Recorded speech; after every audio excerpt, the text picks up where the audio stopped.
This month's guest on the Future You YouTube sessions is Belinda Matwali.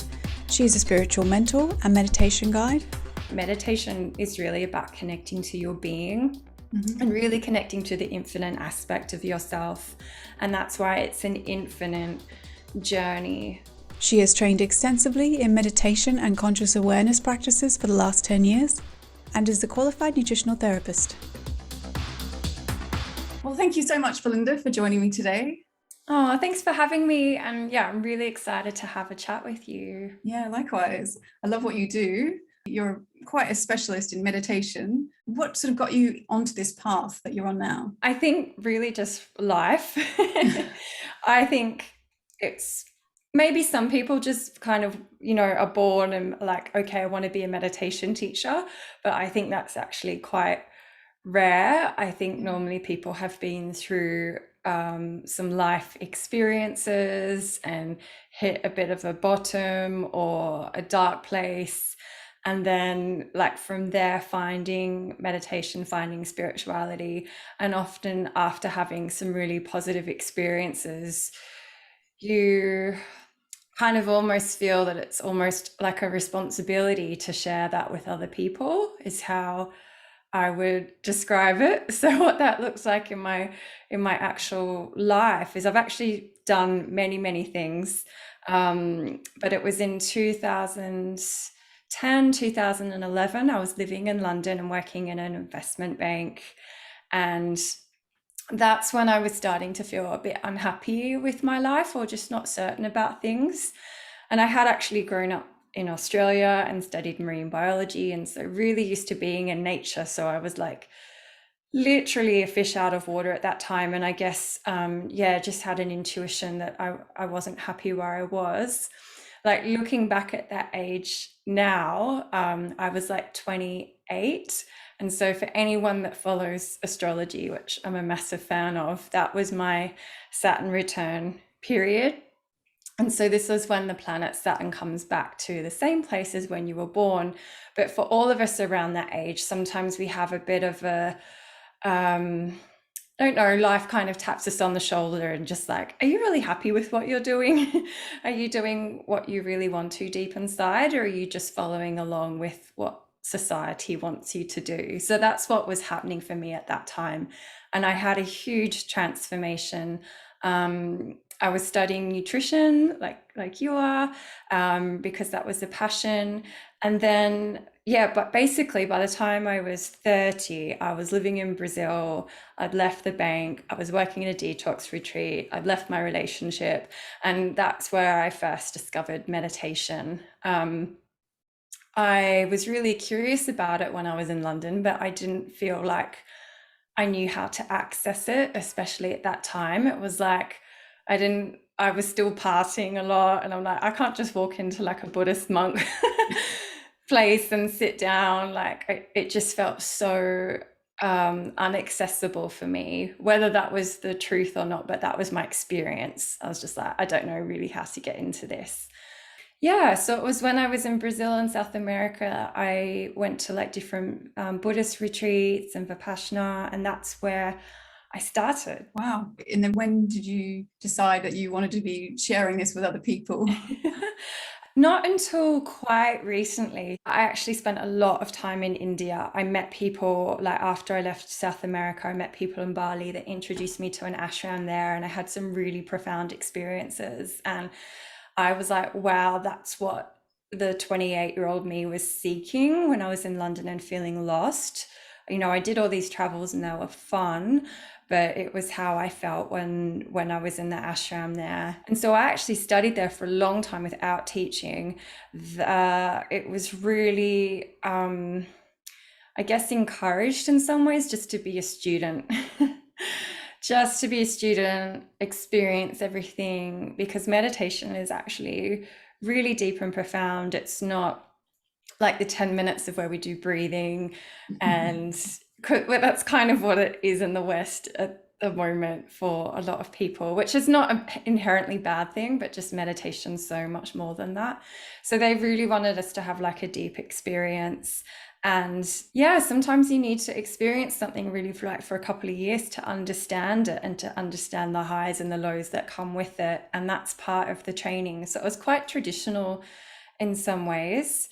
And then it wasn't until I came to London really that I felt like, wow, okay, I've had this massive, I don't want to call it a hero's journey, but it kind of is, because I left London, did all this stuff, I came back, and then it's like, okay, I've got some things that I think would be really valuable to share with people. Yeah, and that's when I really started teaching. Just when you see other people struggling, or they're like, how come you're happy all the time? That's their perception. They're just like, I want what you have, I guess. Yeah. And then that's where the sharing kind of comes from quite naturally. Yeah, it sounds like a wonderful journey. Yeah, Book in there, amazing. I think. And so for those who aren't familiar with, so you're obviously very familiar with meditation, you've done, we've spoken to so many amazing people who are obviously huge teachers of meditation. What would you explain meditation to someone who's never heard of it before or quite new to the concept of it? I think the tricky thing in English with a lot of these things is our limited language in terms of actual terms. So like in meditation, we say meditation, but there's actually like, I don't know, at least 4 or 5 different words in other languages which describe the different kind of levels of meditation. But because a lot of people in the West, think like a guided meditation is kind of, how would I say? Yeah, like the end goal, that you have a nice visualization or you feel good or there's motivational talk inside and you feel really good afterwards. Whereas in the East and where I've learned, meditation is really about connecting to your being and really connecting to the infinite aspect of yourself. And that's why it's an infinite journey. So we get called human beings all the time, and I don't think we really contemplate on what that means. It's a very commonly used term, human being, but we really only kind of know and recognize and experience the human aspect in our society. So we're taught, about our physical body and our mind and our emotions, but we're never taught how to connect to our being. It's not taught about in school. It's not really talked about anywhere. So meditation is really a way for us to connect to that part of us that is eternal and infinite and ever present. So that's where, when we go into meditation, the meditation technique is just something that helps to align our thoughts and our emotions so that we can really be in the present moment and then access this eternal aspect of us. And I think what gets confusing for people is they often think the meditation technique is meditation. So that like a common meditation technique would be to do some breathing or pranayama. And so you can do that for 10 minutes and you will feel really good. And that is bringing your thoughts and emotions into a state of alignment. But if you don't ever drop the technique and have some time just to be with yourself, there's not really that space to connect like more deeply to your being. So it's not that there's anything wrong with sitting and breathing for 10 minutes, but just when we're talking about like, well, what is meditation really? At the deepest aspect is about having this space to connect into the deepest, most inner part of yourself. And I think it's really, really confusing sometimes because there are so many different things that get called meditation, which again is not bad. It's just we don't have as I said, the different languaging. So in Sanskrit, they will call dharana, like that's mindfulness, where you're focusing on, something to keep you in the present moment. But that's not meditation for them. They have another word, samadhi, which is where it's like a deep union where everything's really coming together. So it's a massive, massive topic, basically. That's what I'm trying to share. And I think it's important people start with what feels right for them. So, doing guided meditations, whatever it is, There's nothing wrong with that, it's fine. But if you're really curious and interested, just knowing it can be an infinite journey. And I think it's the meditations that really guide you and allow you to land and connect with your being that are going to make the biggest difference in your life. That's really interesting, because I think there's a lot of media now about meditation. There's lots of apps, and it's a bit of a buzzword, and it's important. Everyone thinks you should do it, and a lot of people maybe don't really understand the depth of it, like you've just explained. Yeah, it gets watered down a lot, and especially in places like London, which I feel is really trend driven. And I'm seeing that meditation is becoming almost like an entertainment for people, with sometimes there's like a really beautiful video, and someone's talking the whole time in the audio, as I said, maybe with positive affirmations or like lovely things. But in the truest essence, it's not really meditation, because your senses are externalized. You're not actually connecting in with yourself at all. But is there anything wrong with that? No. It's nice that people are, if that's helping them and if that's where they're at, that's fine.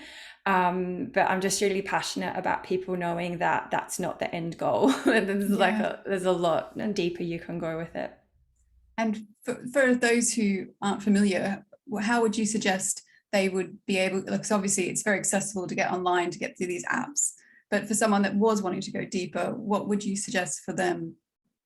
Well, potentially trying out a few teachers in the beginning, just to see who you resonate with, and then learning with them. Either when they're doing a live course or potentially one-to-one, because meditation's also really individual. So I was lucky, the school that I trained in India, which is like all in Hindi but amazing. Wow. There are like 30 different levels of meditation that we do, and the first levels are about helping you really tune into your individual way to connect.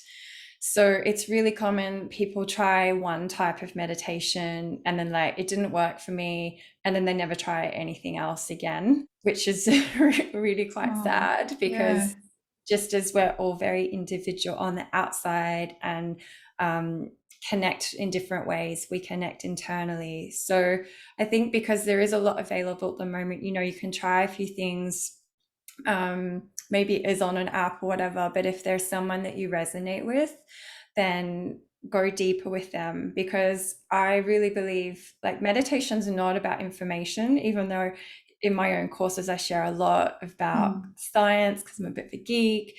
It really is about the transmission that you receive from your teacher, so the energy that you're receiving, because a lot of meditation, it can't be shared with words. It really is, that sounds quite esoteric, but it really is. It's about sharing energy. So when you find a teacher that you feel like, I feel like they've really done the work and they have a certain energy about them, and that's something that, that kind of light I want to see in myself, that teacher's energy when you're in the presence of it will really help you.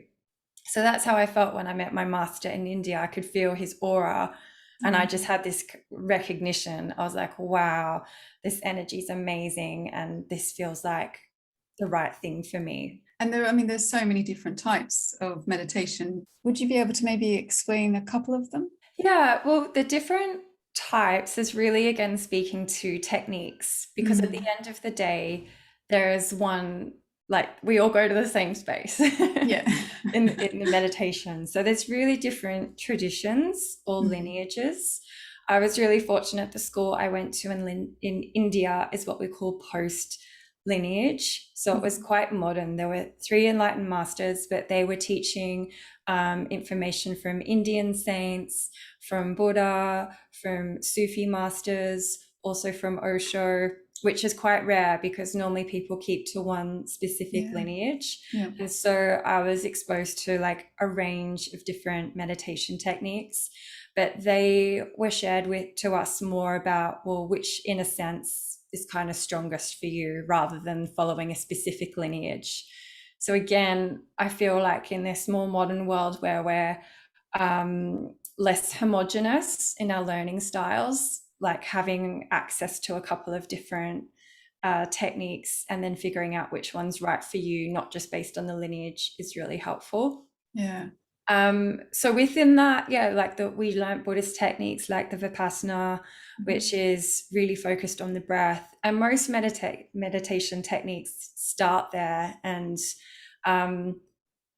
honestly, I think, I'm not sure if it was Osho who said this or if it was another master, but he said most people have got enlightened through those techniques, but for our modern minds, we're like, that's so boring. It's like, it's so simple, it's got to be more complicated. Yeah. We tend to steer away from that.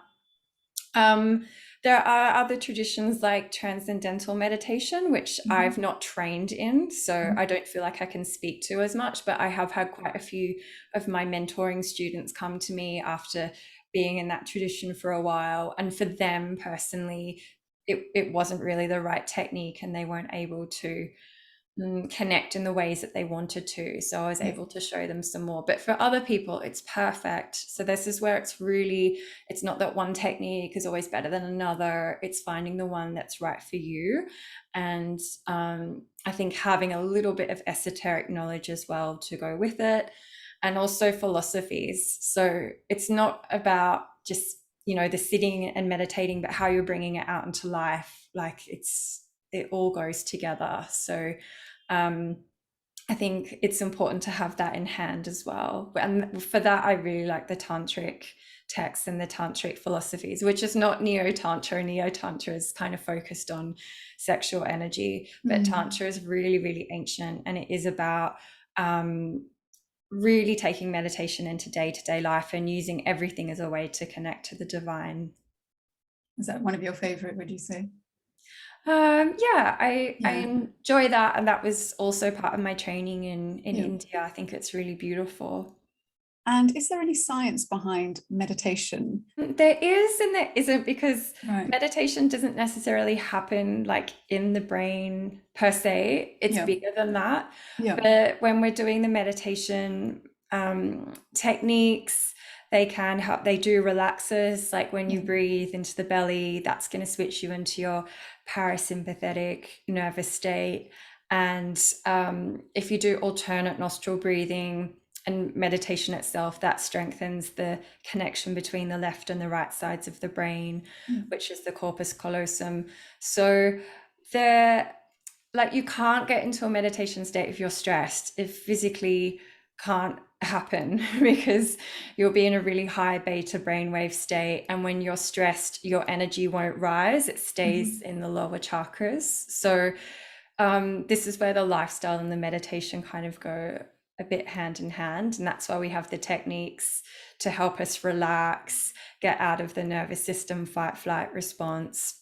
And then once you're in the meditation space, I think it really is about being open to that infinite space and the quantum, and receiving those downloads and receiving that energy. But this is why I also do little courses about even eating for meditation, because a lot of it is about how we're also looking after our physical health so we can be healthy enough to really get all the benefits from the meditation. So if we are stressed all the time, it is going to take work through breathing, through diet, that we can benefit from the meditation even more so. So yes, we feel relaxed when we meditate, but it's so multifaceted. If I'm working with someone and they're really burnt out and really got adrenal fatigue, I know they're going to find it difficult to meditate. They're not going to be able to hold their attention. So it is working with the blood sugar balance. It is working on more simple practices to reset their nervous system, pranayama, yoga nidras.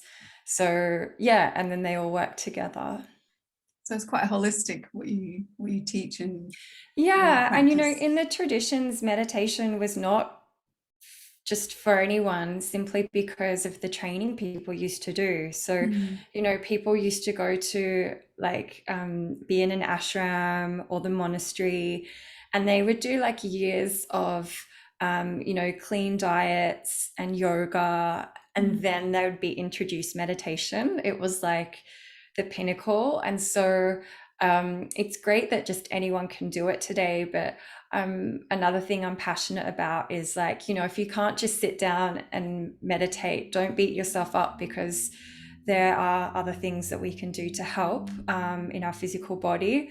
And that's the way it was kind of done traditionally as well. So sometimes I feel like that can be taken out of context. It's just, if someone's really, really stressed, it's like, I'll just go and do a meditation. It's like, go and eat cake. Sometimes people need a bit more care to kind of get to that state, because, from nutrition, if your blood sugar balance is out and if you're adrenally fatigued, it's going to be difficult to try and sit and have your concentration focused. So there are lots of things that we can do, and that's again why I like working with people, because someone could try meditation, it doesn't work for them, but it's like, well, what else is happening in their life that could be done to support that journey? Well, that makes sense. Would you be suggesting anything for someone who is in that quite stressed state, who wants to prepare a bit more for meditation? Because it depends what's going on for them.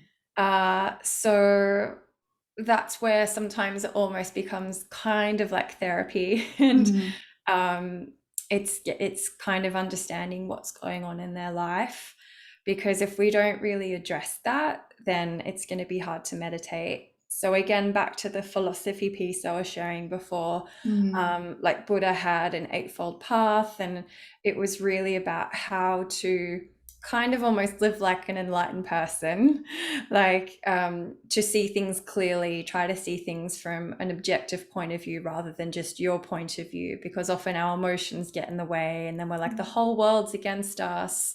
And there were also suggestions about listening and having conversations with people. And these were tips that he wrote, that the more that you kind of took those lessons on board, when you would be less stressed. And when you sat down to meditate, your mind would be more quiet, rather than like, full of resentments or full of the world's against me. So that's again where, if someone's really, really stressed about something, it's like, trying to look at the root cause of that. And it could be their diet. It could be some anxiety issues that might need a bit more attention and care. I find that human compassion is really just so healing. We have so many books and so many resources, and we're in this age of information. And often what people need is just someone that's non-judgmental, that can really sit with them and listen to them and work through something. And that's really, really healing. So sometimes it's as simple as that, when I'm working with people. You're not just putting a band-aid on, a bit like modern medicine, you're not putting a band-aid on something, you're actually, going to work out how they can move forward. Yeah, and that's where meditation can get really deep. It is a deep personal journey, because when we sit with ourselves, we need to be comfortable with ourselves. And so often over time, things do come up about, how we really feel about ourselves, if we truly love ourselves unconditionally. And it's a beautiful journey. And I believe it's one that we all go on. We just choose to do it at different times. No, I like that though, because I think like many people, I would just assume you just do a bit of sit down, do some meditation, and you're not actually, not progressing and working on yourself.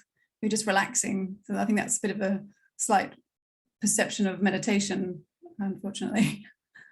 Yeah, that's what I mean, because it again is a trend, a bit watered down, and if that's a place for people to start. But yeah, it's not just like, oh, I'm going to do it for 10 minutes and then close the book. It really is then coming out and using what we call metacognition, the awareness of self, and just like, well, how am I speaking to people, and how am I communicating? And when it comes to food, like where you work with people, it's like, well, what am I choosing to put in my body? Is this something that's going to really nourish me, or am I putting in something that's going to make me sick? So that you have this different kind of awareness, and that can help you also then tap into intuition more. Or we were talking earlier about like life throwing you curveballs. So when you've got that deeper awareness, and I guess it's almost like a trust. Like when you're meditating, I know people that that have been meditating and then, you know, get like terminally ill or something, just seeing how they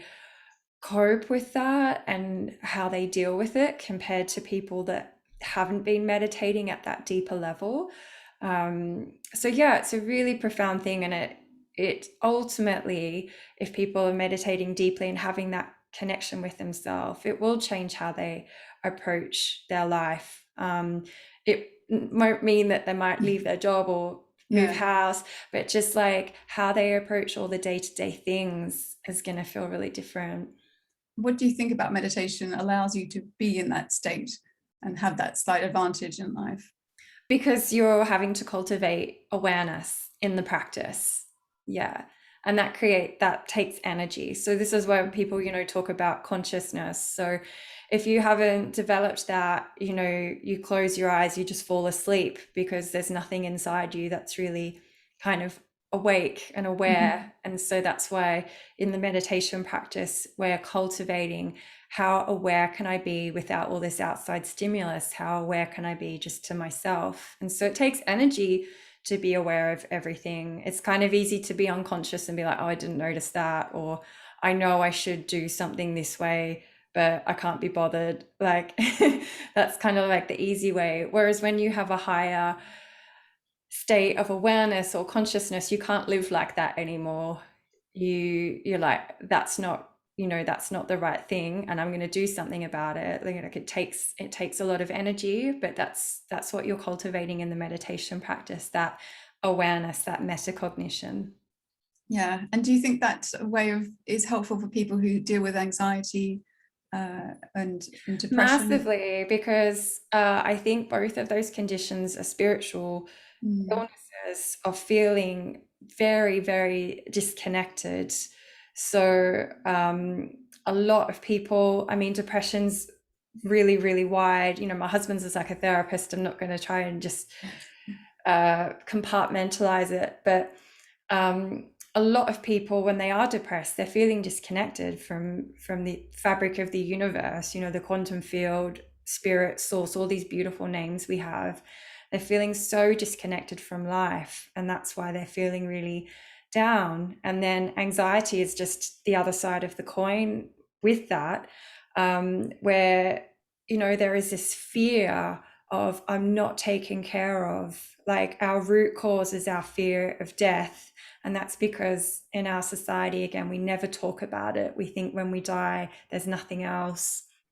And basically, when we meditate, the masters call every meditation like a little death. Like you have to surrender your ego so much, surrender the mind, surrender everything you know about yourself, and then you connect into the oneness. So when you are, you know, trying to be separate, you can't go into the oneness. You need to kind of relinquish everything. And so in anxiety, we have this fear of like, I'm not going to have enough, a fear of dying, a fear about lack of resources. And when we, in a meditation, when we can connect into that source energy, we can start to feel like, okay, we're part of something and we're always looked out for. Even if we're having some challenging lessons in life, it's all for the growing of our consciousness. And I think both of those conditions are really a result of our capitalist society, because you don't find any other animal that has depression or anxiety. They're living in nature, everything's provided for them. So I think it can help massively. And I think it's great it's starting to be taught in schools as well, because I can see how much children are starting to benefit from knowing if they're feeling anxious, they can breathe. And, you know, even that's a huge start. I love how it's a tool in life you can draw on at any time. That is fantastic. Yeah, exactly. Like, as I said, if life is bumpy, you can kind of lean back into it. If you're feeling a bit anxious about something, you can lean into it. If you want inspiration, you can lean into it. Yeah, that's fantastic. And if someone wanted to get in touch with you, because you do a lot of courses with meditation, don't you? Do basic ones and more advanced ones. How would they? Yeah, because I like sharing some of the different facets, I guess, of meditation. In my level 1 course, I go through a couple of different techniques, and the focus is on helping people find like what really works for them. Yeah, so that's one that I often do, like with live calls, and give people quite a lot of support. But my website is Belinda, Belinda Matwali, MATWALI.com. And yeah, I've got all my courses and my mentoring. I post up there when I've got them coming out, so it's all there.